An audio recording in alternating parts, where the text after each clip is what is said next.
I mail them all together, I'll just have the label on there, and then I just have to pay for them. I don't have to like sit there for 2 hours. Hey, what about stamps.com? Guess what? Are they paying us to advertise yet? Vance and Chase have a fucking little sticker printer machine. We could use that thing. For all the addresses? Yeah.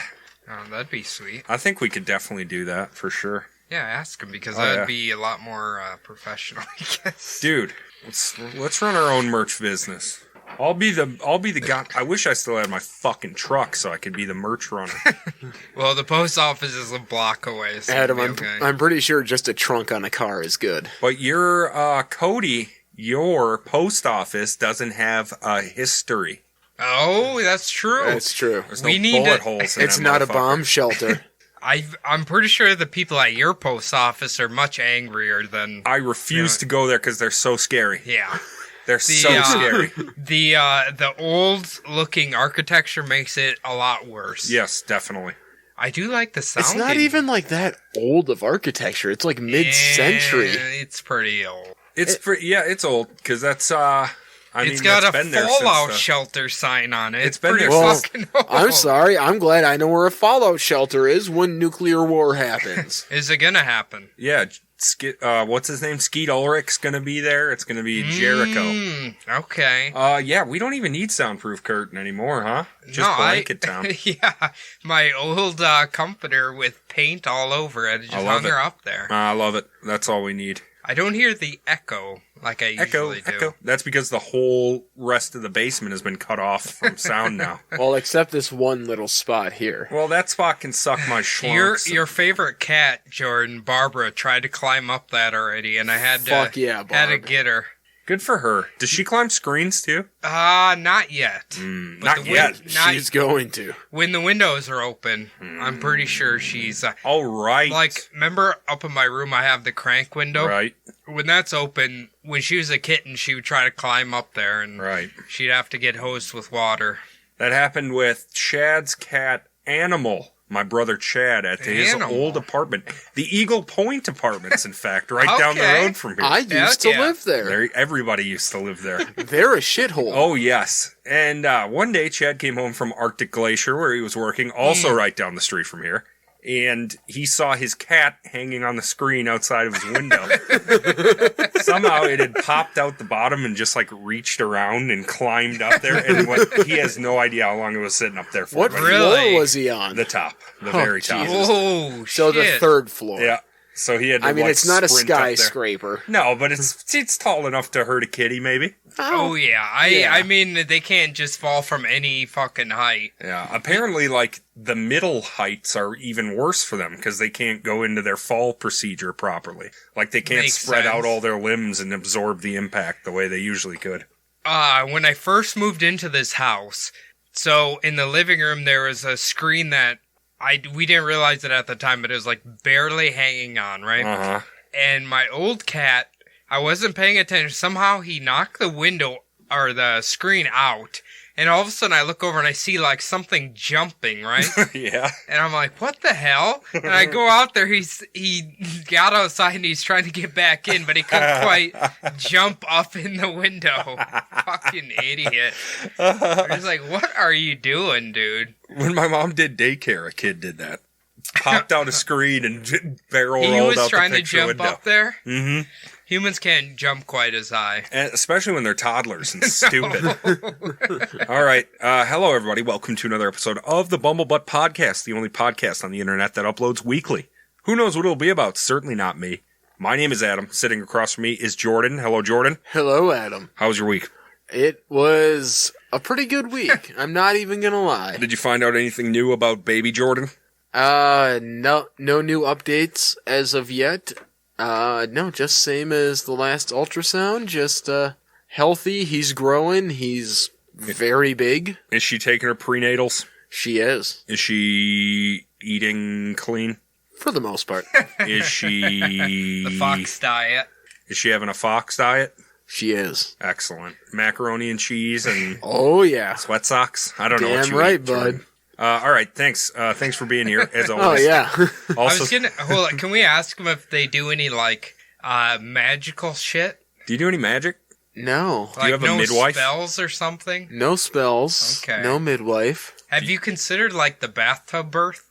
Ooh, have you considered shitting it out in a bathtub? I think Amy looked into that, and we were both like, well, we have all the marvels of modern medicine. Western medicine is nice. You don't want to risk the mother dying in childbirth. Yeah. That's pretty smart, actually. Yeah, no offense. No offense, but No offense to all you are- stupid fucking hippies out hospitals are pretty cool. Do you remember that one video? I think you and I watched it where she's doing a tub birth. And, like, she's sitting there and it just immediately, like, pops out and then she's holding it. Nope. Do you remember that Nope. one?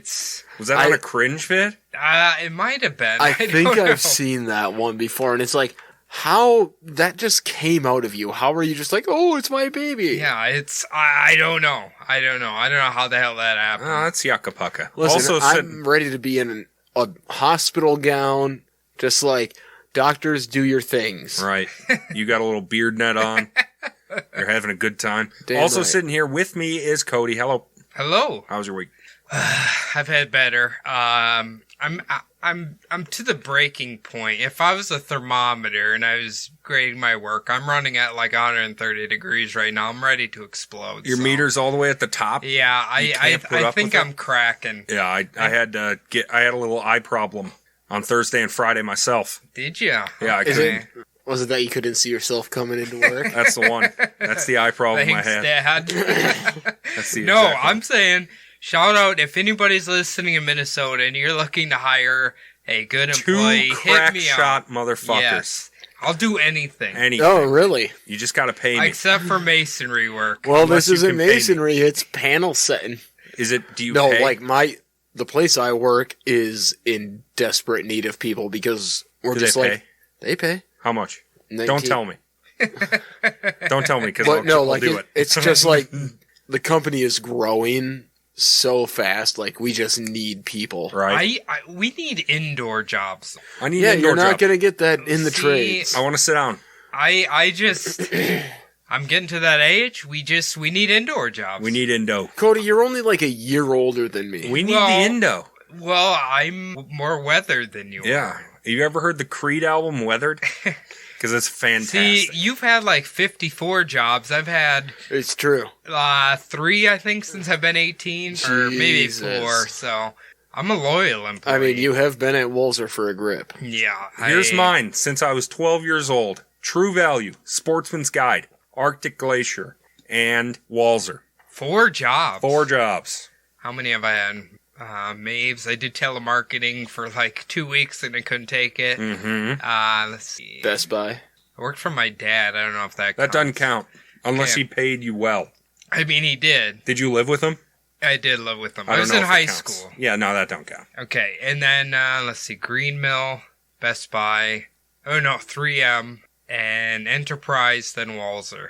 So that's like 7 different places. Yeah. So it's not bad. I got a job for McDonald's But you when turned I it was down? like 16. Yeah. No, I was supposed to go in, but I got too high and I couldn't go Right. in. I said, fuck it. I said, fuck it. Said, I'm not working there then. So you just went there and got the food and went home? No, I literally said I can't come in, and I never should. Oh, I worked for Target for a day too. One day? One day. No, I was working at Enterprise.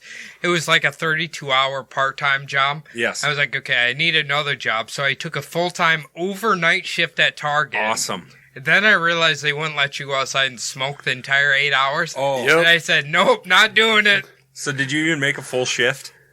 No, I worked one entire night. Okay. It was like 10 o'clock to fucking, 7 Till in the the morning break or of something. dawn. No, I did that shit for like a month. The overnight seasonal help at Target. I forgot. I worked at Sam's Club, too. Ooh, I did that too. I did overnights at Sam's Club. Oh, no. Because I did my internship at 3M. They didn't hire me immediately. So I worked at Sam's Club for a month, and then 3M called me and then gave me a full-time job. So it was Nice. like a transition Nice. job. And you could go to that secret room and smoke cigarettes at the top of the store. Yeah. You told That I blew think you my said that mind. on here. That blew my mind. Yeah. I couldn't believe you could do that. Yeah. Because like the overnight job thing, they don't let you outside. You're right. No. They do not let you outside. So I'm just like, You gotta let you smoke somewhere. Yeah, I gotta smoke a cigarette, man. Like, you're working overnights. You are doing anything you can to, like, keep your fucking sanity. That's right. For that 8 hours. Because society no longer exists for you. You're sleeping when the rest of the world is awake. You get home at 7 in the morning and, you know what, you crack a beer, you mow your lawn, and all of your neighbors look at you like you're crazy. But it's like, no, this is my afternoon. Yeah. This is my... Dude, I got home, played Super Punch-Out, passed the fuck out till 5 o'clock. Perfect. And then dreaded going back to work. Yeah. Yep. Dude, you know what I did when I worked overnights when I got home? I drank crack? a couple beers and smoked cigarettes while I was watching Curious George on PBS. Attaboy. That good morning programming. Fucking right. I loved it. And you know what? I went to bed happy. Yeah. Okay, well, don't do that. I couldn't do it anymore. I'm sorry. No. Those days are far, far behind. All right, we got to get into this because, Let's boys, do it. this is going to be a long one. I contemplated cutting it into 4. Really? I did. But all of this shit was too good, and I couldn't get rid of a single fucking word. Let's get at it. Nobody minds a longer episode. I don't think so. Silk was Charlie's contraband of choice. First produced in China around 4000 BCE, the fabric was uniquely light, strong, and soft. As demand grew, so did cultivation of Bombyx mori larvae, whose cocoons provided the raw fiber, and the white mulberry trees which fed the worms. So it has to be that specific type of larva? Correct. Really? Okay, so is that, like, even current day, are they, like, responsible for all the silk? That's right. Really? Okay, interesting. Silk became China's most valuable export, familiar to the Greeks, the Hebrews, and the Romans, who coveted the material but worried about its effects on the larger public. Historians and philosophers all agreed that silk was too feminine for men, and this sentiment extended to the Roman Senate, which forbade men from wearing it in 16 AD. That's fucked up. No, I was going to say, if only they knew of the Italian gentleman in the 80s, that's definitely not too feminine for them. Liberace? No! I mean, you ever seen Scarface? Oh! Everybody's wearing silk. The Italian Cuban man? Hey, man. Driving IROC Camaros, baby. Hell yeah. Silk feels good on your ball sack. I bet. I've never tried it, but I would love to. So I'm wondering, at what point did the Egyptians steal it from the Chinese? I don't know.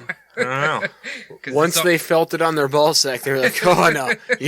No, this is ours now. When you're riding Egyptian silk, right? Yeah. Well, that's what everyone says now. Right. Or is it Egyptian cotton? It's Egyptian cotton. Okay, well, sorry, Egyptians. Sorry, Egyptians. We're racist against your textiles. The poet Juvenal, not to be confused with the warrior poet Juvenile from New Orleans. Hell yeah. Further cast shade on his fellow Romans for sending their wealth eastward to an unknown civilization in return for revealing material he believed best suited for cheating adulteresses. So only cheaters wear silk. That's right. Only lustful older maidens. The development of the famous Silk Road, not the infamous illegal Bitcoin for drugs and assassination website, but the real Silk Road between China and the Roman Empire, suggests that people didn't really give a shit what poets had to say.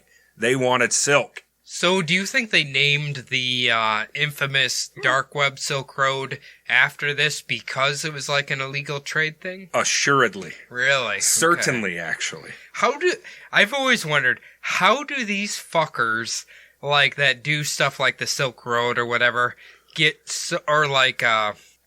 was the hackers program? Synonymous. Or Anonymous. Yeah. And they had that, like, special sect of them that was like the bad hackers. The black hat. What did they call that? I don't know. I don't want to talk too much about it because guess what? I like being on the internet. I like all but I'm saying, like, how much time do they spend to come up with these names for their whatevers? Oh, I'm going to say they spend enough. If you're going to create an organization, how much time do you spend coming up with a clever name? Well, how long did we spend on our name?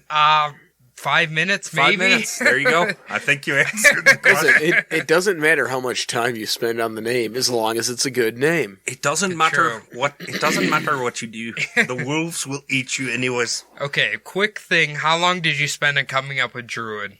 I was not involved in that decision. Oh. The band was named before I was a member. Oh. Okay, all right. King James I of England almost drove himself insane in his desire to build a silk industry. He obliged all Englishmen to raise silkworms, and this was an utter failure. English conditions weren't as hospitable as Mediterranean/Asian climates were for the delicate worm. Okay. And the population of England had absolutely no idea how to raise them to maturity. So do they need a warmer climate? Are they like they have to live year round? It's easy. It's way easier for them to do their shit in a warm climate. My knowledge of silk comes from World of Warcraft, where they have a zone with larvae everywhere, and you got to collect the silk from them. Right. So And Shout out Summoning Stone. and they made it worse by putting it on the map eventually, right? they did. Yeah. That's fine. It makes it easier. Yes.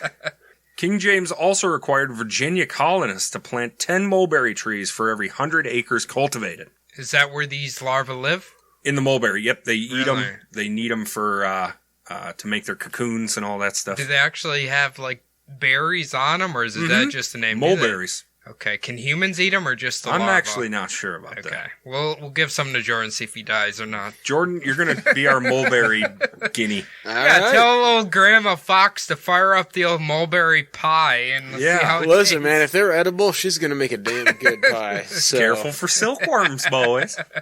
In the 1870s, the American silk industry remained weak, prompting manufacturers to demand government protection against the established French silk industry. The political result was a 60% tariff, Jesus. which made finished products like ribbons and dresses much, much more expensive in the U.S. than in Europe. Kind of makes you wonder if this is why silk is so highly coveted Yeah. in it's in America, anyway. It's a history of luxury. Is it still coveted though? Oh yeah, I mean, it's think it still is. expensive, yeah. Yeah, it's Silk's- not silk- cheap. yeah. I mean, I don't know how much silk one little worm can produce or whatever, but You probably need a grip of a them. lot of them. Yeah. Yeah. Protestant values reared their ugly head in the States at this time, and supporters of the insanely high taxes on silk argued that the expensive, sensuous fabric was a clear symbol of conspicuous wealth and a threat to the nation's masculine strength. I gotta say this real quick. Mm. Protestants, I'm really weary of them now because I talked about the company that made Titanic, Protestant company. They fired all the Catholics. Okay. Only Protestants could work there. Oh, and that... So, yeah, I don't know. Wow. They're not as nice as you think. I guess not. Wasn't the Titanic's sister ship the Lusitania No, it was the Olympic. the Olympic? Yep. And wasn't that one fine? Or did that sink too?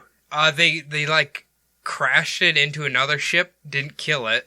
That's one of the conspiracies, is that the Titanic was a failure and they shipped out the Olympic to crash to then collect the insurance from it. Because the Wow. insurance companies didn't pay them for the Olympic hitting another ship. So they crashed it so they could get the insurance money Jesus for that. Christ. So they pretend they did a swapperoo there. They did a flipperoni? Yeah, they did like, what's the Lindsay Lohan movie about twins? Freaky Friday. They did that. I don't know. What is that movie? Is it Freaky Friday? No, that's the Jamie Lee Parent Curtis. swap. No, Parent Parent Swap. Trap. Parent Parent Trap. Trap. Yep, There you yep. go. They did that on giant steamships. Huh, fantastic. Defenders of the tax also argued that it was a way to keep women in their place. Wow. Okay. Since the Civil War, women had been working for wages, starting businesses, asserting themselves in public, and spending money on luxuries. How fucking dare they? A 60% tax would make even the most successful businesswoman look stupid if they bought silk, or so the logic of these men went. So I wonder. Well, obviously this is very sexist. But Oh, yeah. I wonder if they kind of did that so. Because I'm assuming America was a huge cotton producer at the time. Oh, yeah. So they wanted them to have cotton products and not silk products. Mm-hmm. Makes Certainly. sense. By 1874, scandal and panic had shattered New York's political and financial systems, ruining several of Charlie Lawrence's associates. It was precisely because of this that he decided to open up a new firm at 62 Wall Street. He lavishly decorated his offices with luxurious European carpets, Hell yeah.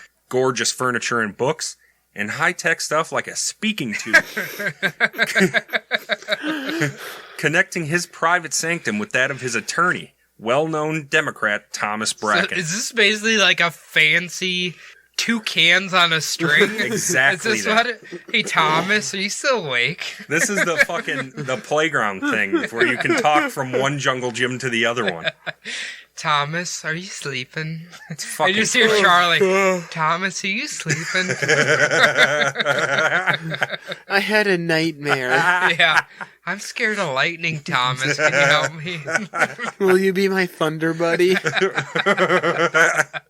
Charlie shared this space with his brothers-in-law, Robert and Lionel, not to be confused with Charlie's son, Lionel.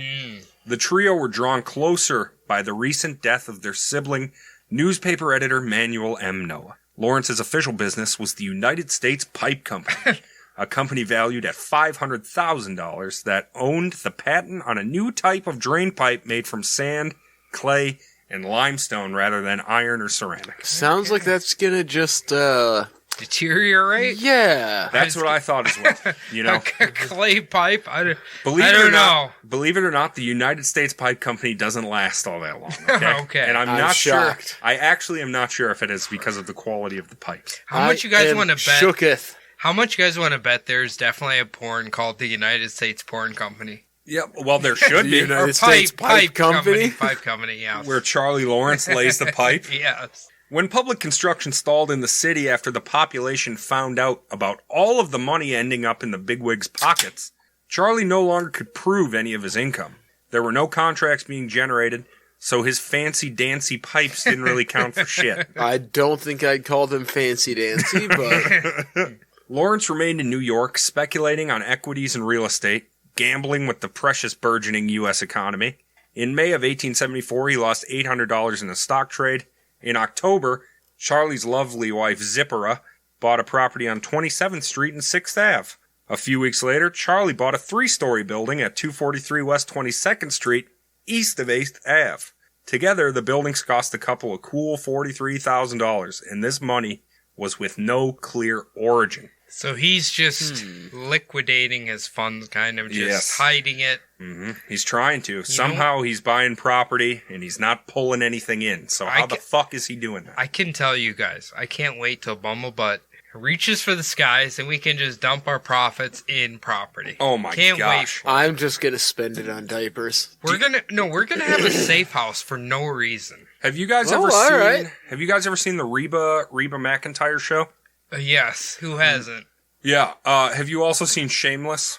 Yeah. You know the guy that's on both of those shows? Van. Oh yeah, He And is a plays- fucking billionaire in real life from real What? estate. Yes. Really? Yes. He's like a real estate magnate. So why does he play a dummy in both of the shows?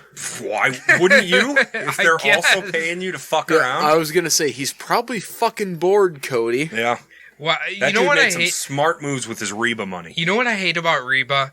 Everyone's a dipshit except for Reba. Oh yeah, she's the ultimate Mary Sue. I can't stop it, Reba. Moms love it because they I'm- all want to be. They all think they're Reba. I'm sure Reba's plenty smart, but Yeah. not everybody in the world's a dumb shit. No, your husband, Like his your- new girlfriend, your Yeah. children, they're not all. Her ex-husband and his new wife is like the dumbest person Yep. on TV. Definitely. Just like, come on. Foolish. Although Charlie was a completely legitimate licensed attorney, he appeared in no high-profile cases in 1874. His financial brokering should have left him homeless and begging, but somehow he and Zip were buying. Gambling played an important part not only for the Lawrence's sketchy income, but also for their social standing. The game of choice was poker, which had become highly fashionable in the United States by way of New Orleans. Charlie and Zipporah would host extravagant poker nights for all of the muckety-mucks, including one George Garcia Wolf, the Nassau-based blockade runner who had lost his shipment of goods he was smuggling to the Confederacy and was held at the military prison of Fort Lafayette until the end of the war. So after the war, they just let him out. Somehow, George Wolfe had buddied up to Lord Lyons, the British ambassador to the United States, and Lord Lyons was able to petition for Wolfe's freedom and the release of his personal property. The gold meant for the Confederates, which included coin, bills, and other securities, worth over $1 million today. Whoa. Jesus. I wonder if first off, you got a lion and a wolf working together. Second off, Oh my, I didn't think about that. second off, I wonder if these guys knew that hillbillies on the History Channel were going to be looking for Confederate gold. Wow. 100 plus Right. years after this time. And George Garcia Wolf had a whole fucking free fortune of it. They're still looking for it. Unbelievable.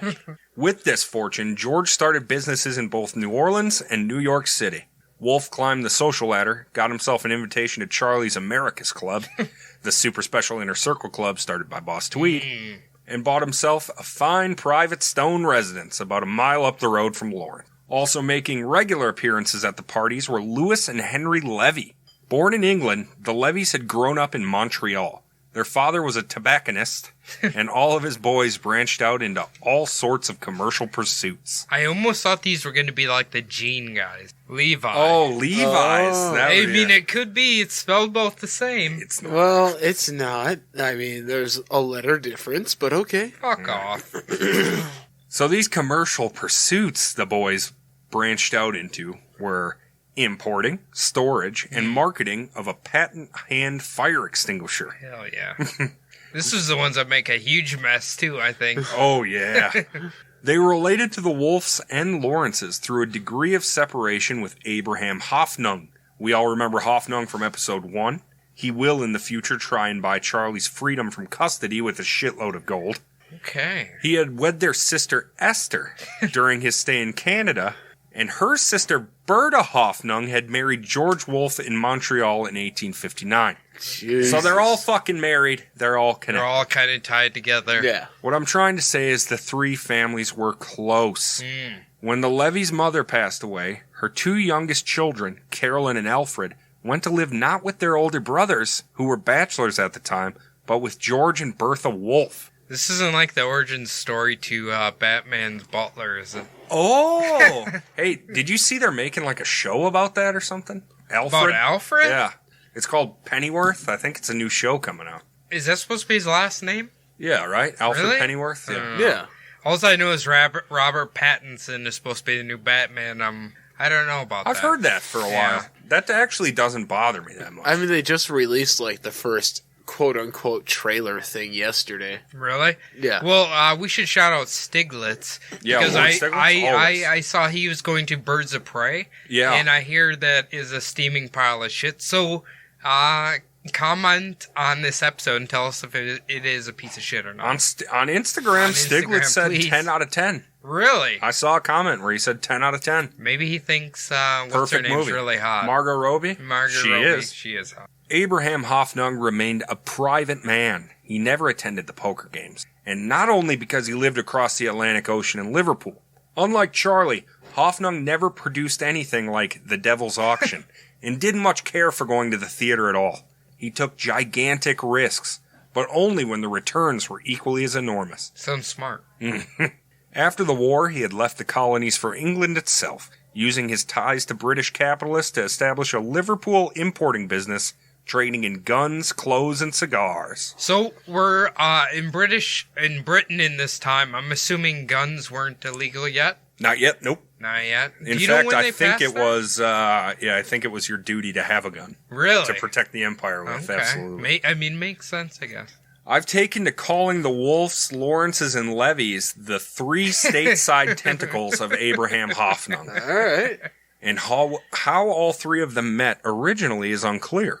Culture, experience, and sensibility bound these three merchants. All three were from Jewish families that had migrated to England from the continent in the early 18th century, and then scattered again to the U.S. in the very ends of the British Empire.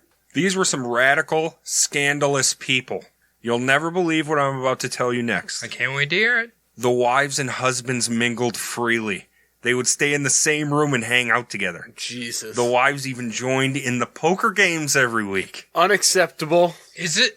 Do you know? Is this like regular poker? Or is this like? I'm pretty sure Texas this is Hold'em. five card stud. I'm pretty Yeah. sure. All Or right. what is it? 5-card stud, 7-card draw, or do I have it backwards? I don't know. Yeah, 5-card draw, 7-card stud. It's what nobody ever plays anymore. Yeah, just hold them. Yeah.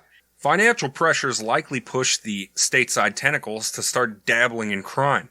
In the spring of 1872, George Wolfe abruptly sold his entire Manhattan household, including Elegant carved walnut and rosewood furniture, Brussels carpets, clocks, candelabras, Florentine bronzes, Dresden china, fine oil painting, a Marvin parlor safe, and 2 Steinway pianos. What the hell is a Marvin parlor safe? What the hell is a Brussels carpet or a Florentine bronze? I assume or a it's Dresden china? Would you use a carpet that was made out of Brussels sprouts? Because I would. I would lick it every day. Yeah. Are you a Brussels sprouts fan? When they're made right. They gotta be like grilled right with all the right shit on them. I hate when they're undercooked. Ugh. Oh, I hate that. I hate it so much. It's like eating a succulent. Off air, I'm going to tell you two where to go for the best Brussels sprouts you'll ever have in your life. Sounds good to me. I bet it's a hipster joint. Shortly thereafter, the Panic of 1873 began. While the whirlwind raged, the courts rendered a $100,000 judgment against George Wolfe's firm, forcing him to flee the U.S. entirely. No legacies could save them. Lawrence, the Noahs, the Wolfes, and the Levies were all fucked by 1872. As the Depression worsened, Charlie formulated a new plan. Exploit the flaw in the collection of customs he had observed during his time as an inspector. Smart. In 1869, as we remember from episode 2, the Giederman brothers were famously charged with avoiding the tariffs on silk and goatskin gloves by hiding them in shipments of clocks, which were subject to much lower duties. It's kind of amazing they do this back then, and like nowadays they would hide like drugs in these items instead. Listen, opium really started to be smuggled in a lot around this time too. Really? Oh yeah. Okay, so that like on what's the show you like? The Peaky Blinders. Yeah. He has like that 12-foot pipe with like a tiny little hole on it and he's smoking it. Do people do that anymore? I don't think so. Because you used to need like a, not to sound racist, but like a Chinese strumpet to light it for you while you lay down the pillow. You know what I mean? That's like my dream.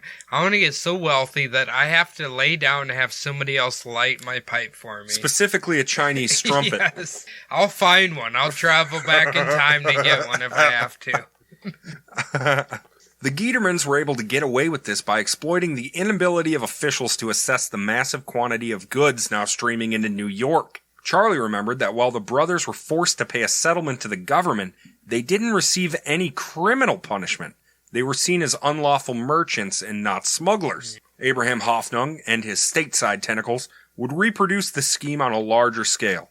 Hoffnung would provide the silks from Saint Etienne, France, pack them into crates, and ship them to Liverpool. From that port city, one of the firm's agents, William Benjamin, swore before the U.S. consul that the boxes contained jute, burlap, buttons, and other cheap materials subject to low tariff. Makes sense.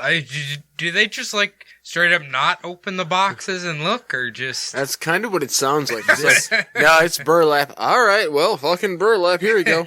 Thanks, bud. Generally, the customs officer, which would be on the take, they would give him one box to look through, and that would contain the objects that they were supposed to. And then the other 10 would contain the smuggled shit. I love hearing about old-time America because it's basically just like, what's the minimum effort we can put in absolutely everything? Yep. And that's what we're going to do. And just rake it in. Yes. It was Lawrence's job to slip the silks unexamined through the port of New York. As a lover of the stage, he acted his ass off to falsify his identity and his imports. Charlie's many friends, his parties, his political connections, and his charm all made him a talented corrupter. He had a way of tarnishing even men with the most unblemished of records. Even after his arrests, his reputation for being a party animal prevented officials from viewing him as a criminal mastermind. So he just got too fucked up. Yeah, he got too awesome, and everybody loved him too much. That guy's too awesome. There's no way. Dude, he just landed a kickflip. He's not fucking smuggling in shit. He was fucking Spuds MacKenzie before there was a Spuds MacKenzie. He's got the newest Druid album. He's fucking badass. The unrecorded, unreleased Druid album. He's like, in the year 2018, this band is going to be amazing, I promise you. He's like when Shkreli got that Wu-Tang album. Ooh, I don't like that guy. All that remained now was to dispose of millions of dollars in silks. If any one man took possession of the textiles, officials would quickly realize that the paperwork was bogus, and the boxes may contain more than burlap buttons and corsets. To prevent this, The ring would sell a portion directly to importers such as Haas and Sons, but also auction the silks to vendors through 16 accounts in fake names. I mean, that's just good business. When George Wolfe decided to leave New York City to run a commission business in New Orleans, where he may have received shipments or helped dispose of the contraband, Henry Levy hired a private trucking firm to pick up the crates and bring them to his place of business, from which he sold them under the table. Charlie also sold some silks on his own account to firms such as Alfonso & Co., which dealt in artificial flowers, and Simmons & Fisher, a neckwear retailer. How did they have artificial flowers way back in? Because they're made out of silk, Cody. That's right, baby. Right. I guess instantly when I hear artificial flowers, I just think of like plastic. The Happening, when Mark Wahlberg's yelling at the plastic plants. Okay, that movie's obviously terrible, but apparently I haven't watched it in a really long time. If you watch it again, it's so bad, it's like really good. Come on. That's what people are saying nowadays. It's like The Room. No, because that movie was... He really thought he was making a masterpiece. Tommy Wiseau really thought he was making something good. But apparently Mark Wahlberg and Zoe, whatever... Yeah, they hated it. Yeah, you can see in their eyes, they're like, can we just get the fuck out of here? Because Zoe Deschanel plays like the most disconnected dipshit mother that's ever been born. I need to rewatch that. Yeah, but they got a paycheck out of it. That's and that's what Mark Wahlberg said in interviews afterwards. So, do you think Samurai Cop's better than The Room? No, I think The Room is like the best of those earnestly bad movies. My favorite bad movie ever is Chopping Mall. I still have to see that. It's free on YouTube. It's so good. I still have to watch Parasite, which is a good movie. Yes. It's a while before I get to Chopping Mall. Charlie developed a working relationship with a young liquor dealer named Lafayette Graff. Short, dark, and with a beak like an eagle, Graff was the conspiracy's only member born in the colonies. Born in Wheeling, Virginia, when it was a center for Virginia Unionists, Lafayette and his brother Abe set out for New York, where Abe married into the extended Noah family, like everybody else does. In 1871, Charlie notarized Lafayette's passport application, and within a few years, Graff was a significant part of the ring. I suppose since Charlie is a quote-unquote attorney, he can do that. And a notary public as well. Yeah, so... Well, apparently you can become a notary public nowadays with like an online application. I think so. Dude, and those motherfuckers make bank. I mean, just to like just to stamp something, it's like $100 fucking bucks. But you have to find the clientele to come to you to do it. It's like you know what? You get 2 of those a week. That's a nice supplemental income. What? Like $10 each? Yeah, I was gonna say they charge me like $5 to get it notarized at UPS. All it is, really? All it is them proving. It's like basically, yes, we saw you send this message. It's just proving that it's not a forged signature. That's literally all it is. Oh. As we talked about earlier in the episode, mulberry trees were forced by royal decree to be planted all across the colonies, but they never became common in the U.S. The problem wasn't so much the difficulty of cultivating the trees like it was in Britain, but more so the expense of unwinding cocoons and reeling the fibers. American laborers were never able to equal the skill and cost of Chinese workers, and domestic manufacturers were not even close to the quality of raw silk from France. Okay, See, I thought it was going to be the Emerald Ash Borer. Oh, that took out all of the trees on 7th Avenue in South St. Paul. Really? It used to be, when my dad was going to high school in South St. Paul, it used to be like a tunnel of trees. And then that thing came through and just decimated the whole thing. I'm assuming they don't produce any sort of cloth. I think they just kill. They just kill? I think so. Do you remember silk spiders? No. Like, I remember them from Iowa. Like, it seems like they'd only come, like, a certain time of the year. But you look at, like, a bunch of trees or bushes, and it'd be coated in, like, these elaborate spider webs that almost looked like out of a movie. Awful. Like, they would cover them all, and then their nest is, like, on the inside of it. Terrible. Instead of, like, a regular spider web. It was really Burn it trippy. all to the ground. You know what? Do you remember army worms? Did you ever get infestations of those little brown caterpillars? Are they just like the ones with like the hard shell? And they're always dead in your house? They're just little caterpillars. How is that all they are? Wait, I know up at Mille Lacs they get them every year. Is it like the furry ones that are like black and brown? Yeah, and they don't move. They don't move too fast. No. I'm thinking of the little they're black, just little fuzz fuzzboys hanging out. Yeah, you're thinking of the house centipedes. Is that what they are? You find those dead fucking everywhere. And you see them skitter across the floor sometime. Mm-hmm. By the end of 1872, an industry dedicated to spinning and weaving imported raw silk had become pretty well established in the States. There were roughly 147 factories dotting the industrial areas of the Northeast and stretched as far west as Kansas and California. These facilities produced over $25 million worth of silk, employed 11,000 workers, and paid these employees over $5 million in wages each year. That seems really good. It's a little bit more than the masonry world. Moreover, the domestic silk industry was growing. Within 2 years, even in the midst of a depression, the nation possessed 180 factories employing 15,000 workers. 9,245 of them were women. Damn. The Silk Association of America was founded. Its main goal, the perpetuation of the 60% import tax, trying their hardest to keep this burgeoning industry strictly pumping money into the U.S. economy. Okay, so the government was okay with this. They wanted, this group, the Silk Association of America, were all about the 60% import tax. They loved it. Do you think the government gave them a kickback or something? No, I think I think the government appreciated it because it kept business. It kept the money in the U.S. instead of importing goods from other countries. It makes me wonder, the imported silk, are they getting it in I don't want to say a string form, but more in a raw form? Now you will see. Okay. As awesome as all that sounds, and despite congressional protection, Americans still imported almost half of all their silk, especially expensive dress material, as most factories in the U.S. specialized in cheaper products such as thread, trim, and tassels. Like Jordan's got on his nippies right That's now. right. Damn right, bud. If you wore nipple tassels here, I'd love you.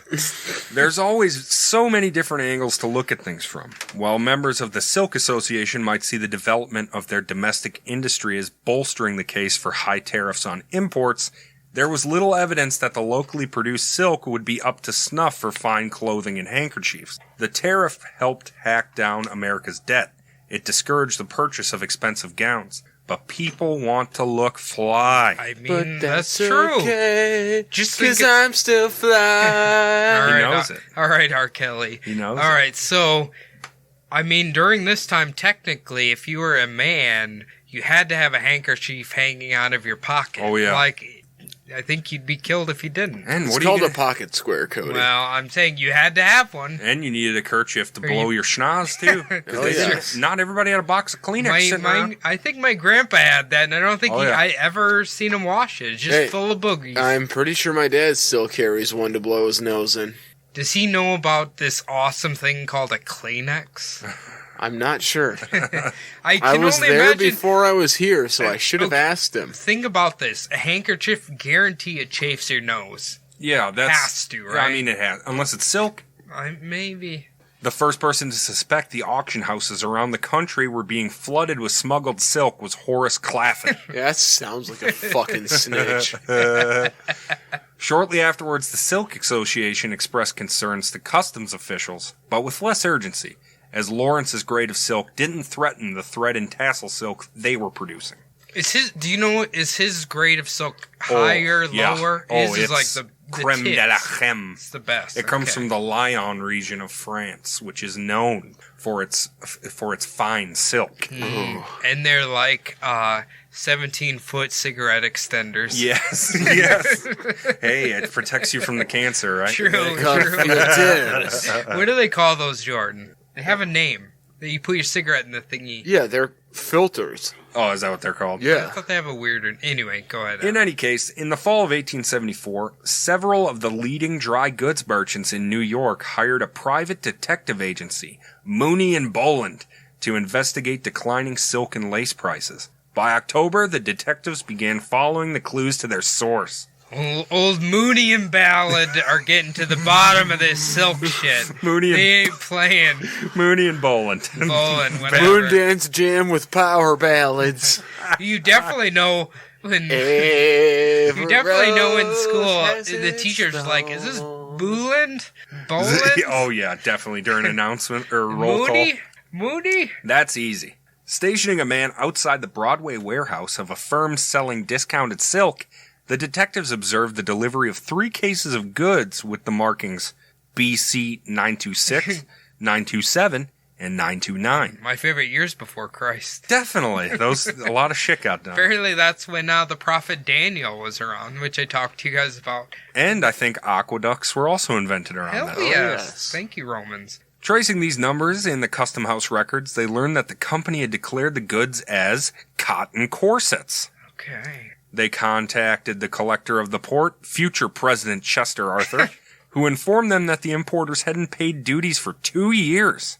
Arthur also told Mooney that the goods had been consigned to D. Bamberger & Co., a company that didn't exist. I don't even think Bamberger's a real name. I definitely know it's not her last name. It's like a hamburger, but you punch the cow. Bamberger. Hey, I feel like that's what Emerald would name his hamburgers. Bam! Bamberger. Oh, dude, I love Emerald. When Mooney asked Arthur who had made the entries on and signed the bonds on behalf of the fake man known as Bamberger, his answer was downtown customs broker and man about town Charles L. Lawrence. Hell yes. Oh. The future president and current collector, Chester Arthur was one of the leading grant supporters in the state of New York. Though Arthur secured the presidency of the United States in 1881, not a single person in the country imagined such a position for him in 1874. A 45-year-old abolitionist attorney, classically educated at Union College in Schenectady, contemporaries described him as tall, strong, and well-dressed with a pleasant yet pig-like face and impressive mutton chop whiskers. Fuck yeah. I mean, Listen, you give me a candidate with mutton chops. Sure, you're day. putting him in? Oh, fuck yeah. Yeah. ladies, he sounds very fuckable. Pig-like, certainly. Yes. Hey, they come for 30 minutes. Did you know that? Pigs? Yep. That's what I've heard. Well, I think it's the lady pigs. Is that They true? I thought it was orgasm for men's. 30. How can Only they if you- come for 30? I was The gonna jizz say, just shoots I out for mean, 30 minutes? I don't think... If he's pumping them full I of that don't- hey. baby juice for 30 minutes. Listen to me. Maybe that's I why don't they- think women of any other species can come. I think that's strictly a male thing. You think the female orgasms... Not in women, fake. but in girl animals, yes. Oh, okay. I think All that right. the one reason for sex in that part of the animal kingdom is to make more animals. I They think- don't do it to fuck around. I think a pig and a dolphin are the only ones that can orgasm. Women? Yes, Okay. female. All right. I'll take your word for it. And silkworms. It's silkworm. Arthur's best asset was his memory. He knew every single Republican office holder, who had recommended them for their positions, and the constituency they represented. He spent very little time working at the port, showing up at noon or 1, staying until 2 or 3, and then leaving it to be run by a subordinate. For his hard-working ways, he received over $2 million in wages, adjusted for inflation, between 1871 and 1873. When Congress took away the paltry bounties on smuggled goods in 1873, Arthur's salary plummeted to a measly $200,000. This was still more than 3 times the pay of any congressman. I mean, you know what? He sounds like an excellent president. Oh, yeah. He sounds like an excellent You know, Walzer employee, too. I feel so stupid. I didn't even realize this guy was a U.S. president. Chester Arthur? Yeah. I don't know. I've never heard the name before. Yeah, neither have I. Really? Yeah, I honestly haven't. Well, he was in Wrath of the Grapes, so... Was he? Yeah. Grapes of Wrath. Hey! I nailed it. I love movies about stinky farmers. That's my favorite. New scandals across the country turned the heat up even further on both Collector Arthur and Charles Lawrence. In 1874, reporters exposed the whiskey ring, which revealed that a federal agent had received gigantic bribes by illegal distillers to shut down their competition. Wow, that's amazing. Even before Prohibition. Yep. Hell yeah. Oh, it's fucking great. Just as damaging was the bizarre safe burglary conspiracy. in which a bumbling crew of Grant supporters staged a phony robbery in a desperate attempt to silence a Democratic critic. Sounds like a long way to go around to, like, whatever they're doing, silencing him. Yeah. Sounds like a weird way to do that. To, like, frame a... Yeah. Now, you may be asking me, why are these seemingly unrelated incidents actually super related and relevant? Well, the whiskey ring fiasco resulted in the Secretary of the Treasury being removed, and the safe burglary conspiracy resulted in the removal of the Secret Service chief, which was also run by, you guessed it, the Treasury. Okay. Shining light on the Treasury, all the little smuggle bugs started to scurry out. Mooney and Boland assigned a man to shadow Lawrence around town. With Chester Arthur's full cooperation, they searched ship manifests from Europe and watched the docks for any ships from the Hamburg American Steamship Line looking specifically for large cargo hauls of textiles. Okay, this, like what you're reading here, honestly reminds me of the second season of The Wire. Yeah! 'Cause aren't the cops just like watching them import the shit? Watching the stevedores get their shit done. Okay. Then the detectives received word that an agent of Lawrence's had just made heavy silk purchases in Europe. They waited for import papers to be filed, and sure enough, Lawrence had 8 cases of cotton hosiery on the SS Pomerania, which steamed into New York Harbor on January 7th, 1875, carrying goods and immigrants from Hamburg, Cherbourg, and Plymouth. It sounds like it's a cargo full of Canadian people. Cotton hosers. Cotton hosers. Just the whitest Canadians you've ever seen in your life. Just a cargo ship full of them. On January 10th, Detective Bolland headed to Lawrence's 23rd Street home, ignoring the record low temps that made it one of the very worst days of the whole winter. He followed Charlie, hoping to catch him signing for boxes at the custom house. When Lawrence realized he had a tail, he cut through hotels and changed cabs several times. Bolland kept Lawrence in sight until they arrived at the port, where the smuggler got lost in the crowd. Okay, isn't this the late 1800s? Yeah. So was he on a horse outrunning a tail of a cop? That's right. Why the 6 Clydesdales following me? That's right. Doesn't matter where you go, just get us the fuck out of here, Mr. Taxi Man. Okay. And you will do. Since Bolland was too well known around Manhattan to enter the custom house unnoticed, Bolland sent in one of his detectives. The man witnessed Lawrence signing the bonds for the release of 7 crates of cheap socks, which were consigned to the fake company of Freeman and Powell, leaving 1 crate for inspection. The customs officer that granted the release was Charlie's agent, Robert Diagnes. We've talked about him. Mm-hmm. Diagnes knew he was being followed, and after Charlie signed for the crates, he had them shipped to Hoboken, which would give the entire ring roughly a week to get the hell out of Dodge. Isn't Hoboken, like, literally the worst city in New Jersey? Yes. Okay. Yeah, it's a dirty... It's like in Dude, Where's My Car? We'll banish you to Hoboken, New Jersey. Everybody makes fun of New Jersey, but I've heard it's actually, like, a nice state. Yeah, most of it's beautiful. Yeah, if you're a mafia member, it's great, I'm sure. It's the Garden State.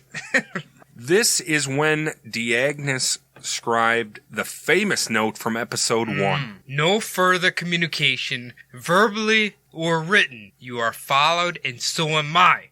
Let everything go to the devil. Export all you can. Just leave me alone and try to save yourself for the future. Alarmed, Charlie tried to distract detectives by having his overseas agents send a new shipment containing cotton corsets exactly as listed in the declaration. Very smart. This didn't fool anyone.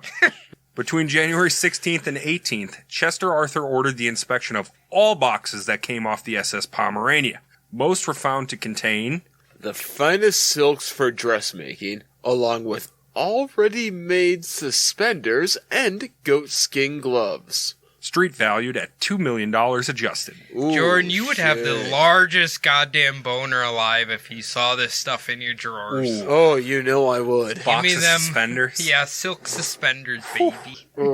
Listen, if they got little, like, hearts on them or some kind of clever design... Stop it. And guess what, boys? The only box that actually contained cotton corsets was the one Diagnes had set aside for examination. Oh, that sneaky son of a bitch. In the meantime, customs officials overcompensated to the nth degree. They all tried to prove their honesty by catching any pissant infractions and treating them like smugglers. Meanwhile, Collector Chester Arthur headed for the nation's capital to discuss the reorganization of the port, but actually he went to inform his superiors about the smuggling scandal. Smart.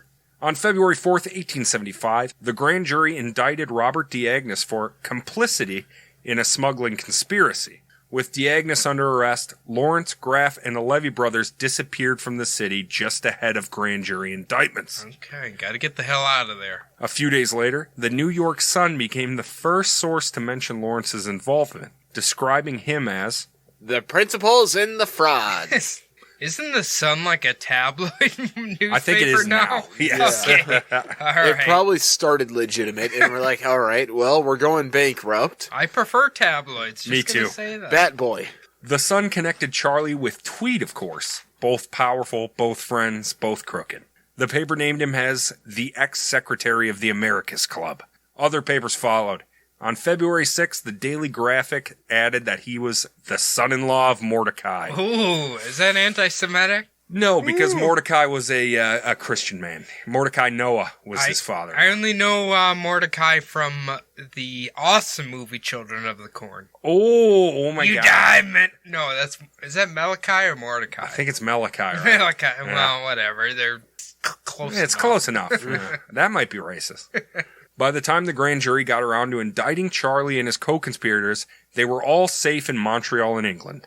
Ha! Now was the time in 1875 for a man to make an easy escape. Rails crisscrossed the continent, allowing travelers to arrive in Canada, Mexico, or even Cuba in just a day or two. How the fuck does a rail go to Cuba?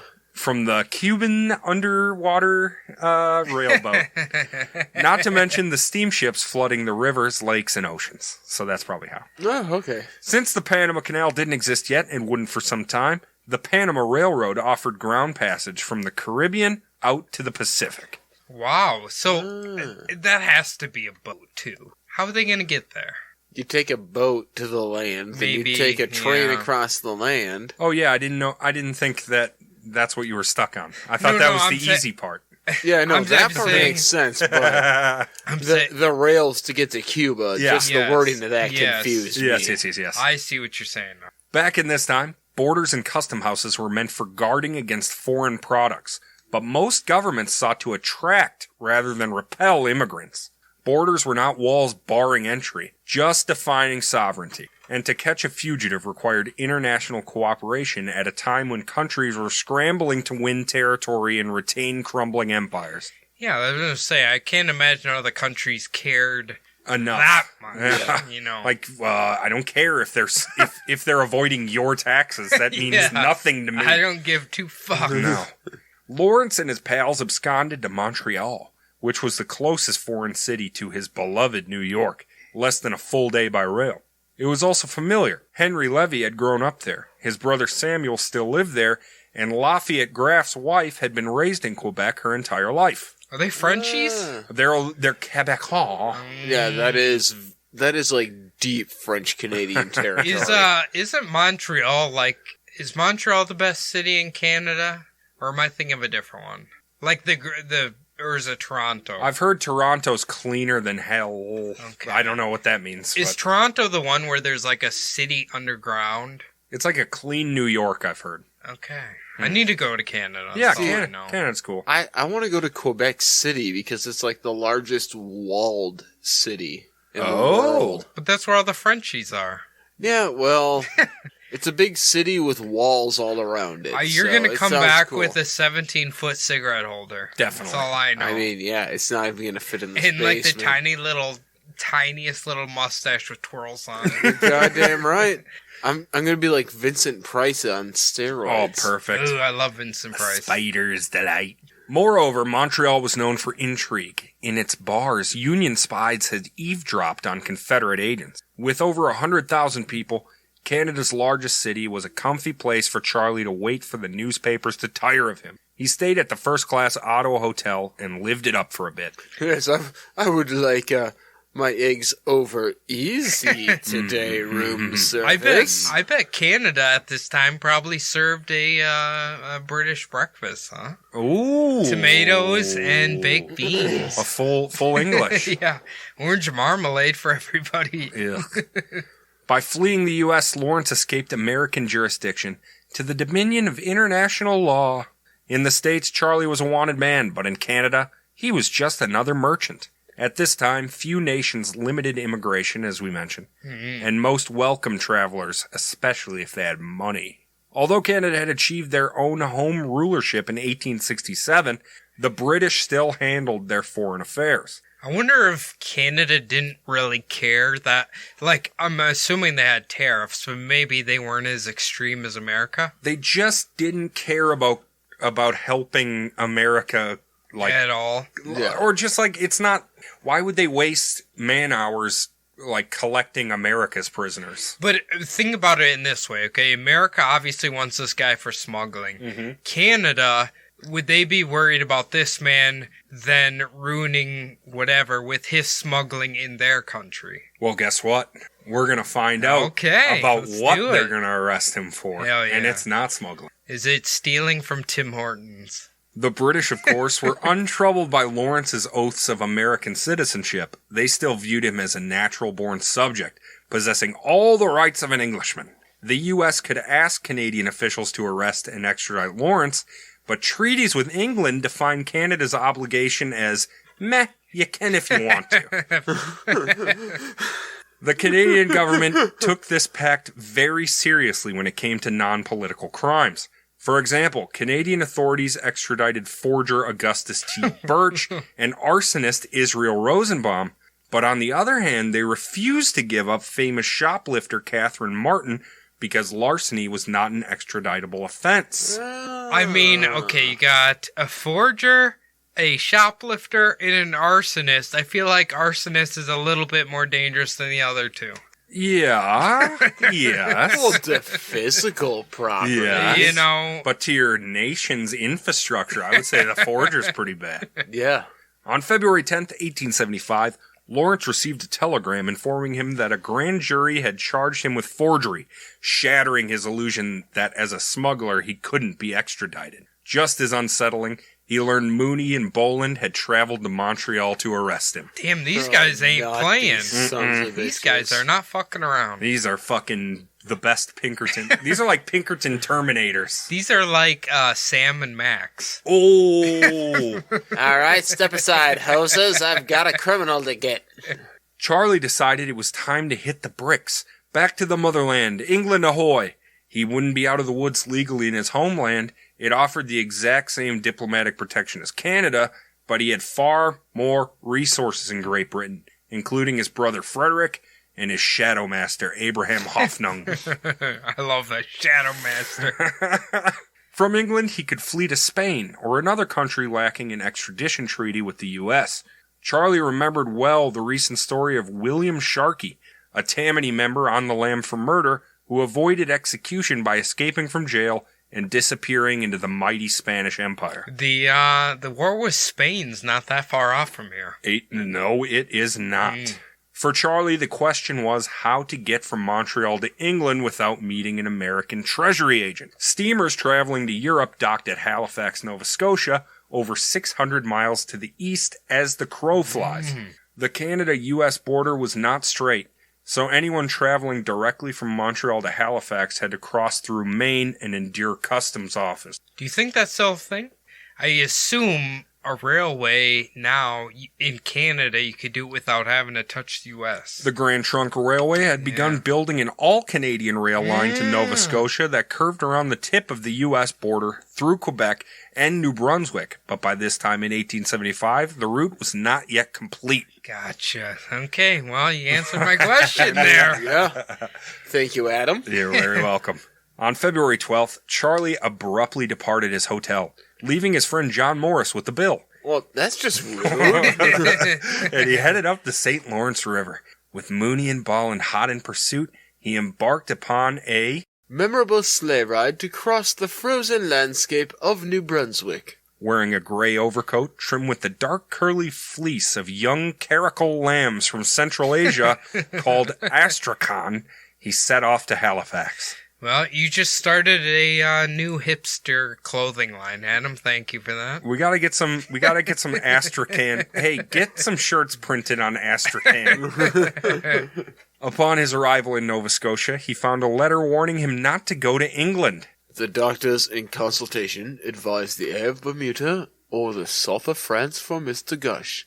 He would possibly find the English climate too severe. Mm-hmm. Ignoring this counsel, on February 25th, Charlie boarded the steamer Caspian bound for Ireland, signing the manifest as Master George G. Gordon. Lawrence's co-conspirators remained in Montreal despite the best efforts of U.S. Attorney George Bliss to get them back to New York City. How do you get the title of Master? Well, on an airplane, you can still call yourself Master Wangan if you want to. Really? Oh, yeah. That's one of the prefixes you can select. There's like General, Doctor, President, Congressman, Master. Master Chief. I'm definitely going to be Surgeon Fox. Oh, yeah. Perfect. Okay. All right. You can do a lobotomy in the air, Jordan. That's what you do. Ooh, I'd rather have a bottle in front of me than a frontal lobotomy. You know what? I said lobotomy, but I meant enema. Yeah. Little okay, different. Okay. Yeah. Opposite sides of the body. Levy almost got arrested. They really, really almost had him. Mooney and Bolland were on his ass, searching every rail car in Canada in conductor's caps. They finally found Levy bundled up snug as a bug, hidden in a freight car. The detectives pretended not to notice and followed Levy all the way to Quebec City, where they had police arrest the fugitive. Mooney and Bolland failed to appear in court, though, and Levy convinced the magistrate, probably with a bribe, to let him go on March 9th. He steamed directly to Europe. Why wouldn't they show up? While Charlie sailed on the Caspian, his brother-in-law, Robert Noah, sold him directly up the river. Noah worked for New York City's Corporation Counsel Office, which was currently in the business of suing the Tweed Ring for the millions of dollars stolen during the prior decade's construction scandals. Once Lawrence was officially named, Noah rolled over and told investigators exactly where Charlie was headed and what ship he was on. That's not very nice, Noah. Upon learning that Charlie was on the Caspian posing as one George G. Gordon, Secretary of State Hamilton Fish consulted with President Grant and then cabled the U.S. Minister to Great Britain, Robert Shennick, to request Lawrence's arrest and extradition. So they really, really want this motherfucker. They want his ears. Schneck complied, as did the British, who were told Lawrence was a forger. When Charlie arrived in Queenstown, Ireland, police arrested him and brought him to London. On March 10th, he came before Magistrate Sir Thomas Henry, who ordered him imprisoned in the Clerkenwell House of Detention, which, as we remember, is the place that was bombed by IRA members. Ah, you frisky Irishman. And he was put in solitary, given minimal exercise, and allowed minimal access to family. Okay. While the Caspian was still at sea, Detectives Mooney and Bolland were already en route to bring Charlie back to the U.S. That's why they didn't fucking show up in court for Levy. Gotcha. Who the hell is paying for all these guys' trips? A conglomeration of silk and lace merchants. These motherfuckers might as well have took a vacation to catch Charlie No somewhere. shit. Jesus. But they've been working. They have. They're honest. This sounds like a real shitty 1800s version of Catch Me If You Can. Yeah, yes. And that was a shitty 60s version. You know what I mean? Technology still wasn't great, but it was way better than it is back in these days. I don't think there's a good version of that. Man, I love that movie so much. It's good.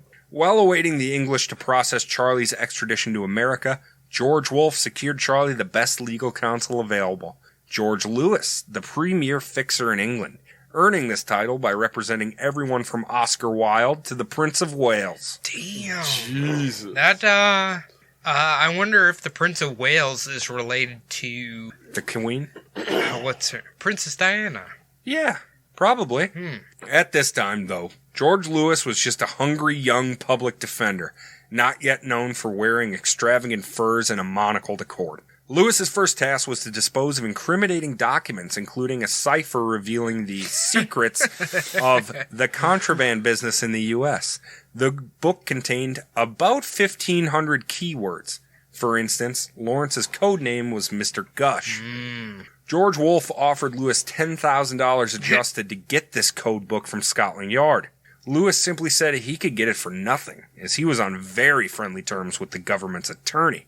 Lewis did exactly as promised, and Wolfe burned the code book in his fireplace at home. Okay, smart of you, Mr. Wolfe. Lawrence's attorneys also contested his extradition. To bolster his case, Lewis sought the opinions of two very important men. One was former Confederate Secretary of State Judah Benjamin, whose very freedom stood as tribute that the treaty between the U.S. and England did not permit the extradition of political prisoners. Otherwise, they would have sent his ass back home and not let him join Parliament. Lawrence also hired Edward G. Clark, author of a treaty on extradition, who wrote, I concur in this opinion. That's well worth the money. Basically, Benjamin made a whole case, and then Edward Clark just said, yep, I agree. I concur, sir. On March 23rd, Charlie was brought to the magistrate's court to have his fate considered by Sir Thomas Henry. Things get dicey here. When he was arrested in Queenstown, he was charged with smuggling. Now in court, the prosecutor argued that Lawrence had been charged with forgery and not smuggling. So what do you think the difference in charges are between that? Big? One means extradition back to the United States, and one means nothing. Okay. So, what about, like, prison time? Yeah. I would assume forger's not...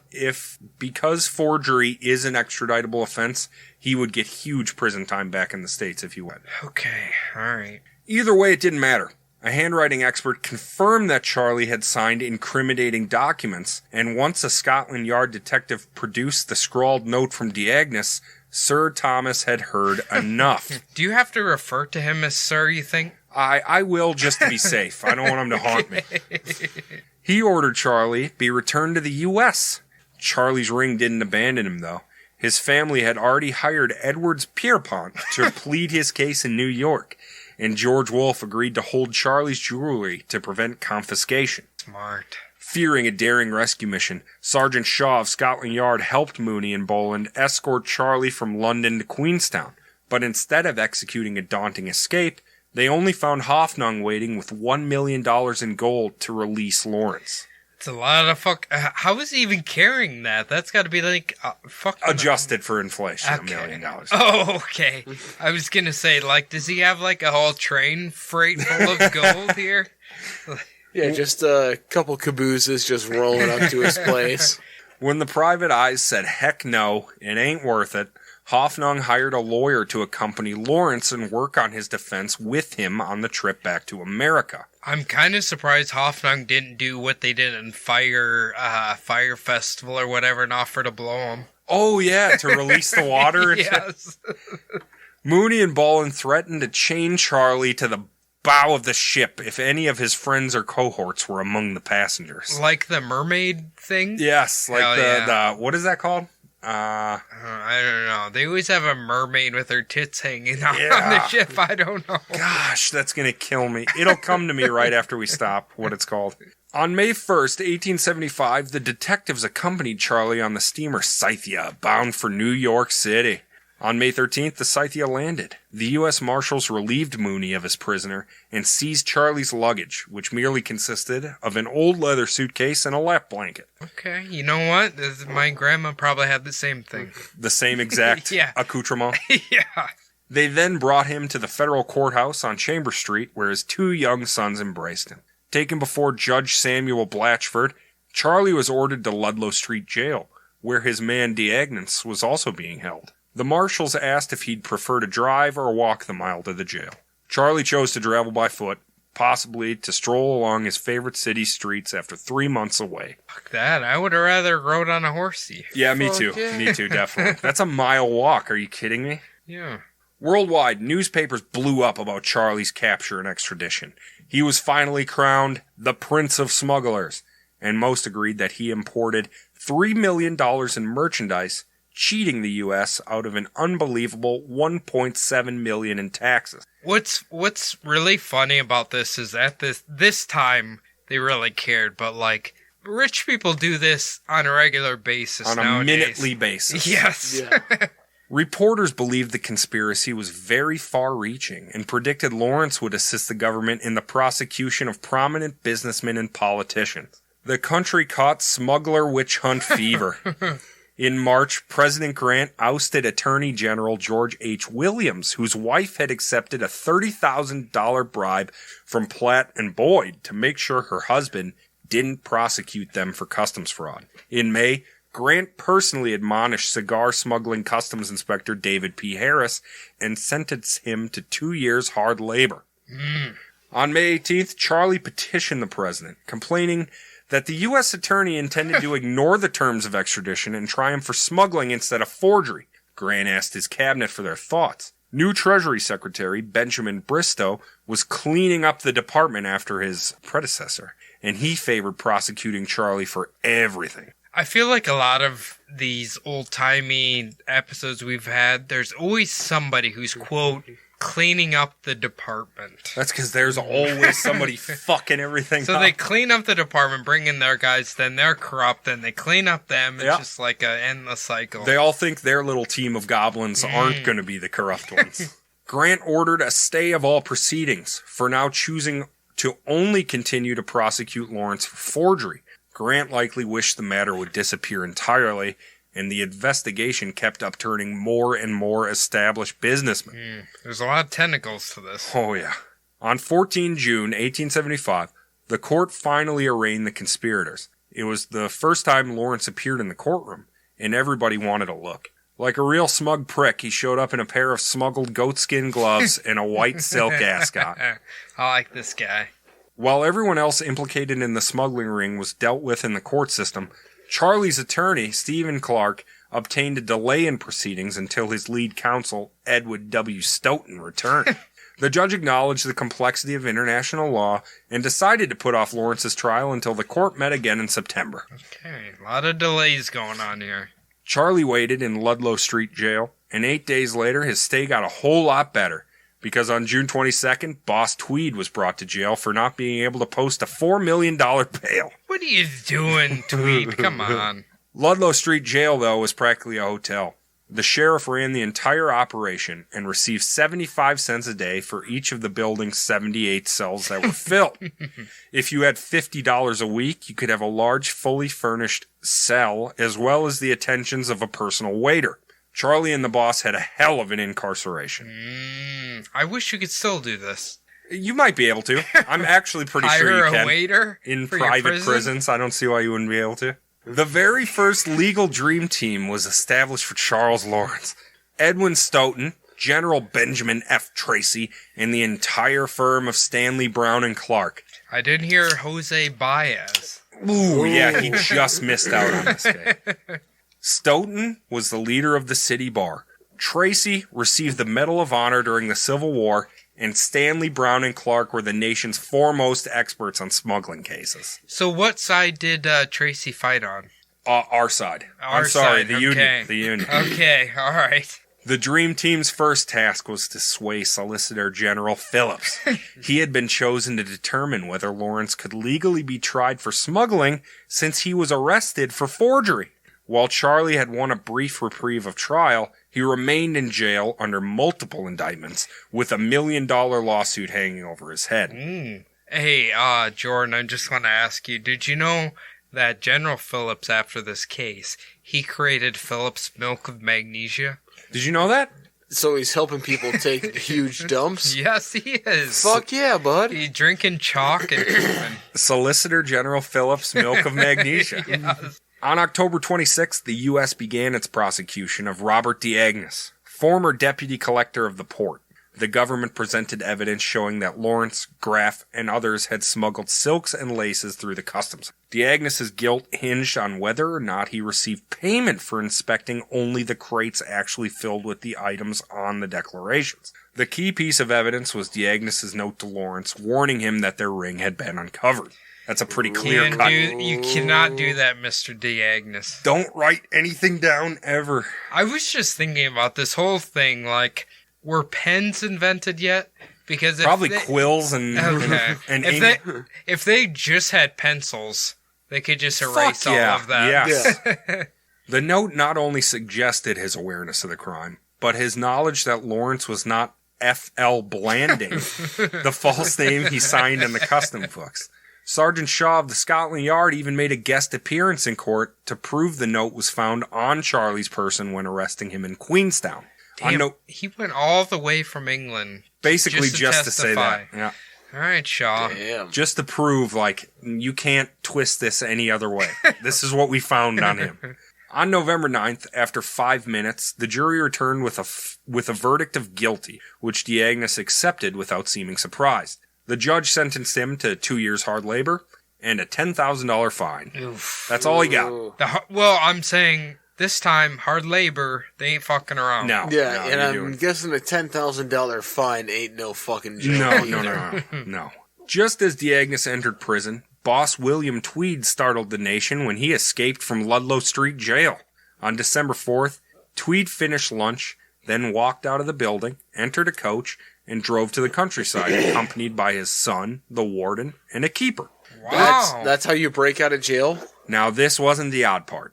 It was the 5th time Tweed had been permitted a little field trip since his arrival. The group walked up Tweed's brownstone mansion and chatted with family members on the porch. Tweed then stood up and said he wanted to go inside and see his very sick wife.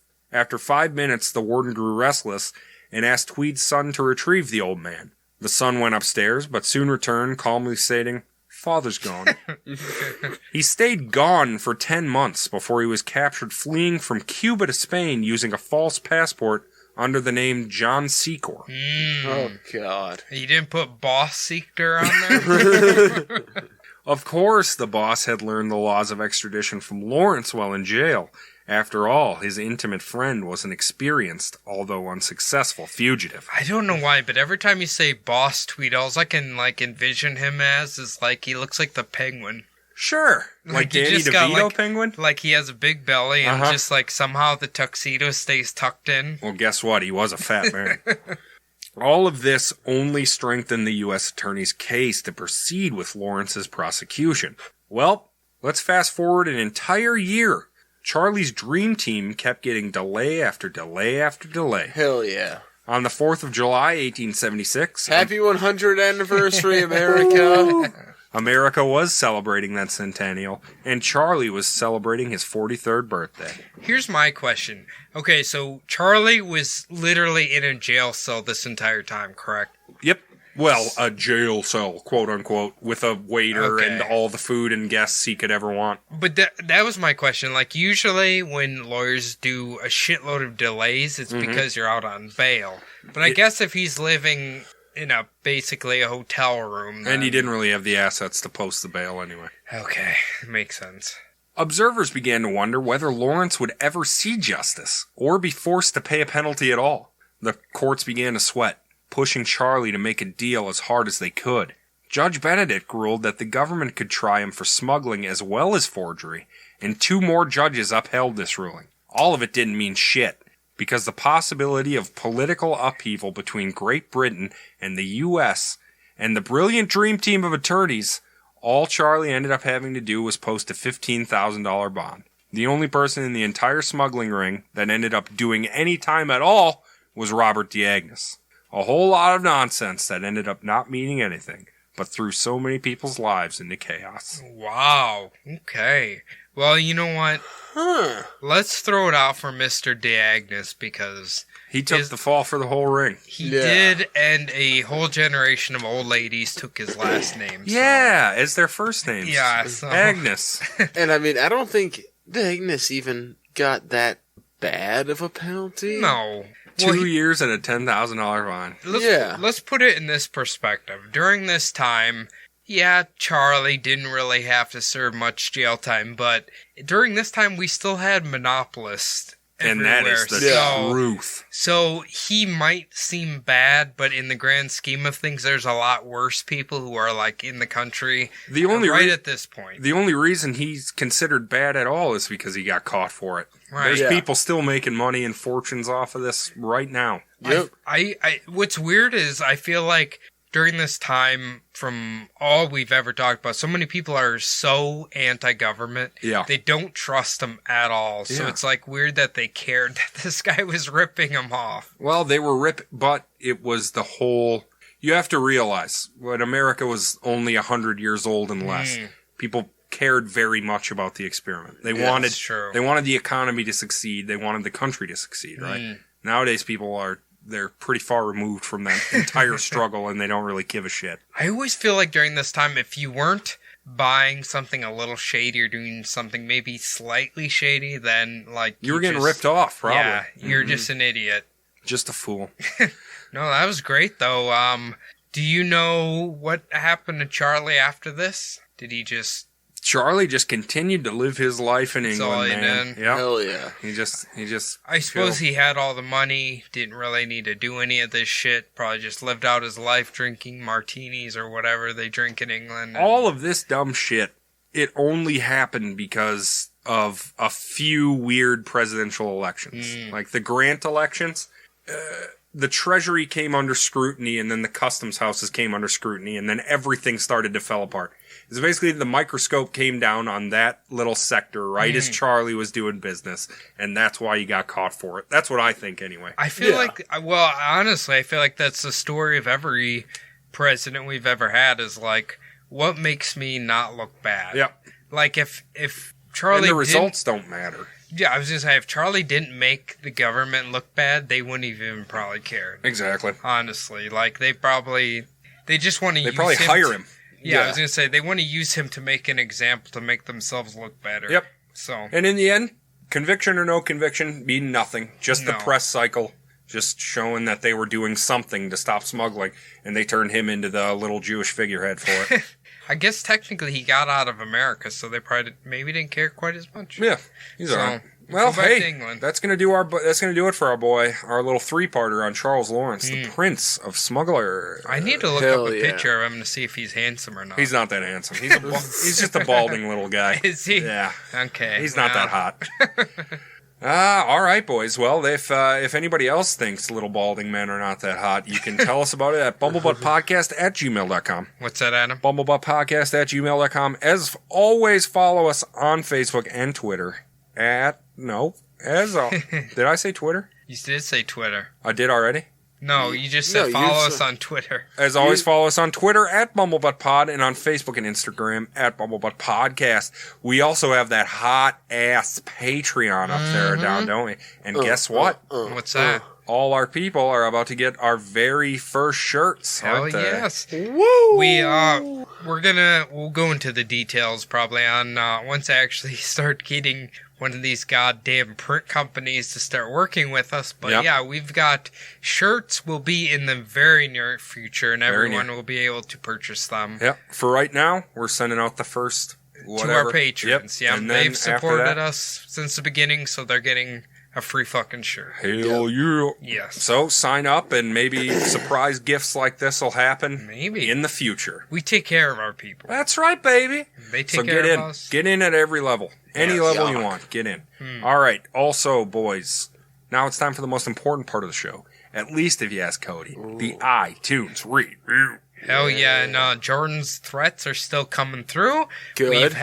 We've had 2 new 5-star reviews, one written, one unwritten. So we thank got you written. very much. Yes. Read it. It's from Jenna Pulala. I think that's how you say it. Jenna Pulala.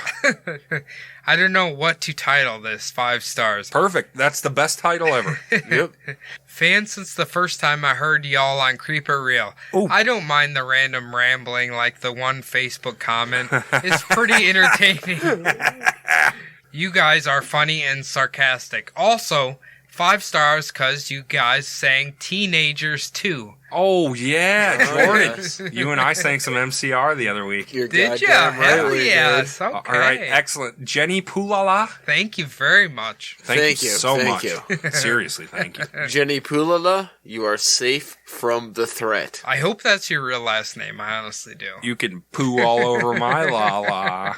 I don't know what that means. All right. Well, shit, ladies and gentlemen. I think now is the time of the show where we got to say goodbye Yeah, until we next do. week. Oh. Hell yeah. So I think that's going to do it for me, Adam. That's also going to do it for you, Jordan. Thank you, Jordan. Thank you, Adam. It's also going to do it for Cody. Thank you, Cody. Thank you, Adam. All right, everybody. Have a nice weekend, unless it's Tuesday. I'm gonna go the fuck to bed. Oh.